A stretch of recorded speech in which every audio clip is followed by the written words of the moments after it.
Assalamualaikum warahmatullahi wabarakatuh. Salam budaya.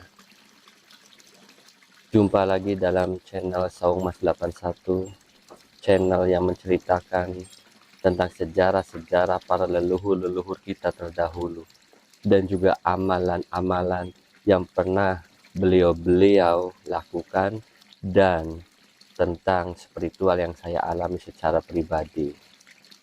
Pada kesempatan malam hari ini, izinkanlah saya untuk menceritakan tentang suluk linglungnya Sunan Kalijogo di dalam riwayat tentang ketika beliau mencari sebuah arti, ada nama tanpa sifat dan ada sifat tanpa nama.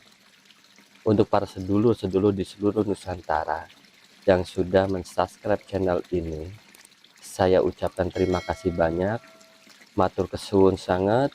Mudah-mudahan kesehatan waluya jati kelawan rahmat lan hidayah disertai kangge para sedulur-sedulur kabehane. Amin amin ya robbal alamin. Saya akan bacakan manuskripnya para sedulur. Bismillahirrahmanirrahim. Syekh Malaya diangkat menjadi wali ke-9. Penutup maksudnya melengkapi wali sanga atau wali 9, yang saat itu jumlahnya kurang satu wali dengan gelar Sunan Kalijaga. Tugasmu ikut menyiarkan agama Islam dan memperbaiki ketidakaturan yang ada. Agama itu adalah tata krama, kesopanan untuk kemuliaan Tuhan yang maha mengetahui. Kau harus berpegang pada syariat Islam serta segala ketentuan iman hidayah. Hidayah itu dari Gusti Allah yang maha agung, yang sangat besar keanugerahannya, menumbuhkan kekuatan luar biasa dan keberanian, serta meliputi segala kebutuhan perang. Yang demikian itu tidak lain adalah anugerah yang benar, paling utama dari segala yang utama, atau yang disebut keutamaan. Jadi di dalam naskah Suluk Linglung untuk malam hari ini, Syekh Malaya mencoba untuk melakukan tapak hijang yang diperintah oleh gurunya, yaitu Kanjeng Sunan Bonang, untuk mencari arti dari ada nama tanpa sifat dan ada sifat tanpa nama. Saya mohon untuk diri saya pribadi dan juga pada sedulur-sedulur yang menyaksikan channel ini untuk menyingkapinya dengan bijak dan mendengarkan secara baik-baik isi di dalam Suluk Linglung ini agar tidak salah paham. Lihatlah videonya sampai dengan selesai. Sebelum kita melihat videonya secara bersama-sama, alangkah lebih bijaknya kita sebagai anak putu yang baik bertawasul dulu untuk para beliau. Soleh khusus Kanjeng Sunan khususnya Sunan Bonang. Syai'ulillahilahumul al-fatihah. Bismillah. Iya karena berdua iya kan amin amin. Mangga para sedulur, kita saksikan videonya bersama-sama. Bismillahirrahmanirrahim.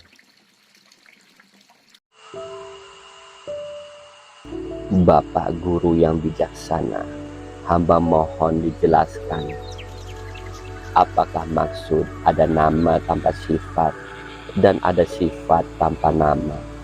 Saya mohon petunjuk.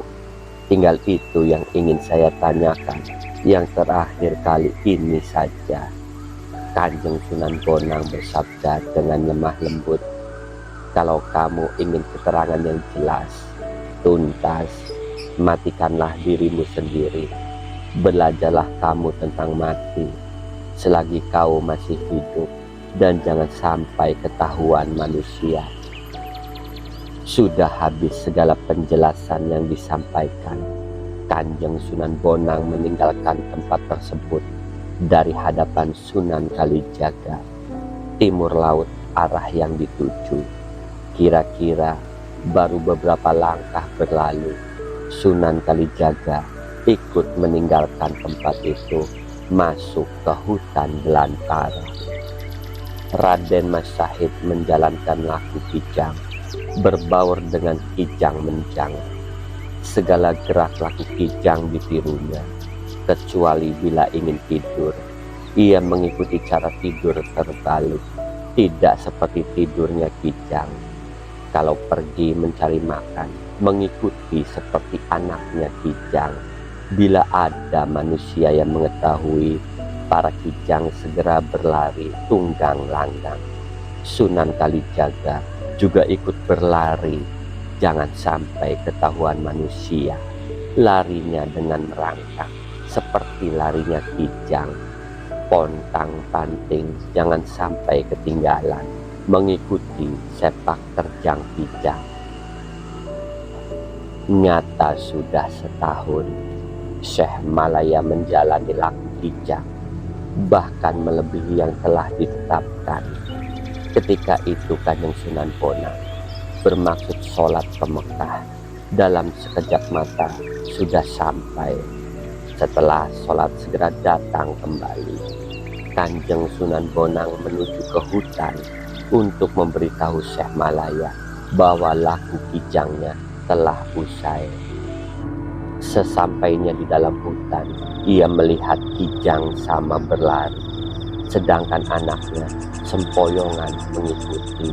Sunan Bonang ingat dalam hati, kalau wali Syekh Malaya telah berlaku seperti anak kijang. Segera ia mendekati gerombolan kijang. Barangkali di sana ditemukan Syekh Malaya. Syekh Malaya yang kebetulan sedang berlaku meniru kijang, tahu akan didekati gurunya. Beliau ingat pesan gurunya, bahwa dirinya tidak boleh diketahui manusia, gurunya juga manusia, maka ia harus menghindari, jangan sampai didekati manusia, biarpun oleh gurunya.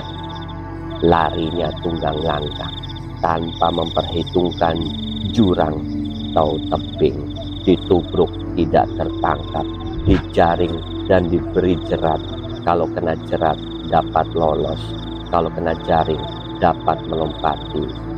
Marahlah sang guru Kanjeng Sunan Bonang, bersumpah dalam hatinya, wali wadat pun aku tak peduli, memanaskan hati kau kijang.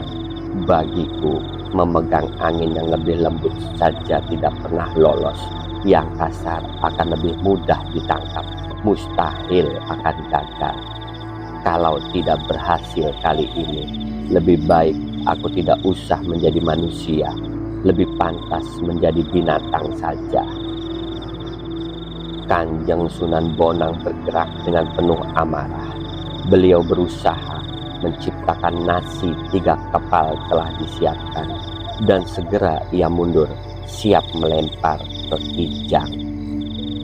Kanjeng Sunan Bonang segera menerobos masuk ke dalam hutan yang lebih lebat dan sulit dilewati.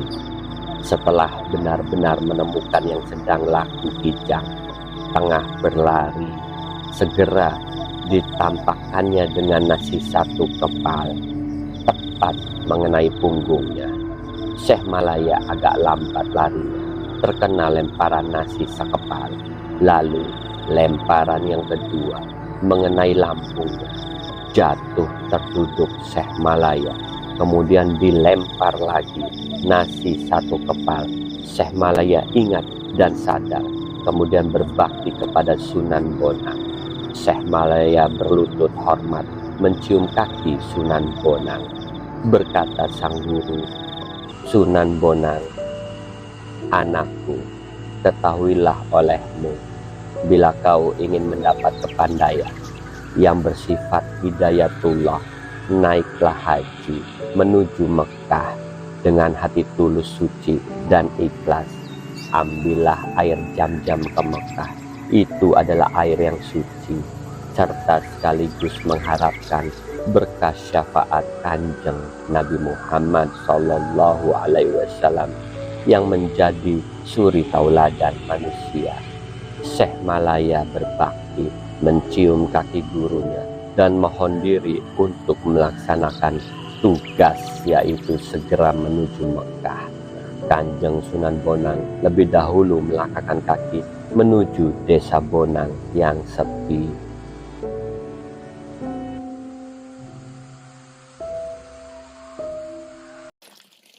Alhamdulillah sudah kita saksikan secara bersama-sama. Saya lanjutkan ceritanya para sedulur. Dan selanjutnya Syekh Malaya melanjutkan perjalanan naik haji menuju Mekah. Dia menempuh jalan pintas, menerobos hutan, naik gunung, turun jurang. Tetebingan didakinya memutar. Tanpa terasa perjalanannya telah sampai di tepi pantai. Nah, nanti dari cerita ini akan berlanjut kepada dialog Syekh Malaya dengan Nabi Khidir alaihissalam. Untuk malam ini kita sampai di sini saja terlebih dahulu para sedulur.